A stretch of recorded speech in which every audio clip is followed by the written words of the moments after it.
এ বাবু, বাবু বলছি আমাকে একটু 10 লাখ টাকা দে না, একটু সবজি বাজারে যাব বাজার করতে। হ্যাঁ হ্যাঁ 10 লাখ? ওই তো দেখো, ওই টেবিলের উপর মানি ব্যাগে রাখা আছে, ওখান থেকে নিয়ে নাও।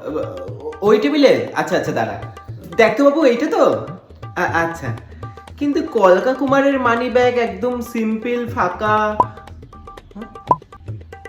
এই মানি ব্যাগে যে টাকা রাখবে সেই কিন্তু হবে কোটিপতি, কারণ এটা হলো লক্ষ্মীর মানি ব্যাগ। আরে বাবা, এই মানি ব্যাগে আমি কলকা করেছি, তাই এই মানি ব্যাগটা যেই ইউজ করবে তার ভাগ্যের চাকা একদম ঘুরে যাবে, তার মানি ব্যাগ থেকে কখনো মানি ফুরাবে না। তো যাই হোক, সবার প্রথমে একটা কথা বলে রাখি, তোমরা অনেকেই আমাকে মেসেজ করছো, কমেন্ট করছো যে আমার নেক্সট ক্লাস কবে থেকে শুরু হচ্ছে। আমাদের নেক্সট বেসিক টু অ্যাডভান্স 11 দিনের অফলাইনে কলকার মাস্টার ক্লাস শুরু হচ্ছে 10th ফেব্রুয়ারি থেকে ব্যারাকপুরে। সিট বুকিং কিন্তু প্রায় ক্লোজ হওয়ার মুখে, আর মাত্র 4টে সিটই খালি রয়েছে, তো ঝটপট কিন্তু নিজেদের সিটটা বুক করে নাও। তো দেখো, এইটা হচ্ছে আমার মানি ব্যাগ। আমার মানি ব্যাগে এতদিন তেমন কোনো মানি থাকতো না, এতদিন আমি গরিব ছিলাম, তবে এবার থেকে থাকবে। এইবার তো আমি কোটিপতি হবই হব, কারণ কলকা করে ফেললাম। তো তো তোমাদের কারোর যদি বাড়ি গাড়ি আইফোন চাই তাহলে কমেন্ট করো, আমি তোমাদের সবাইকে সব গিফট করব।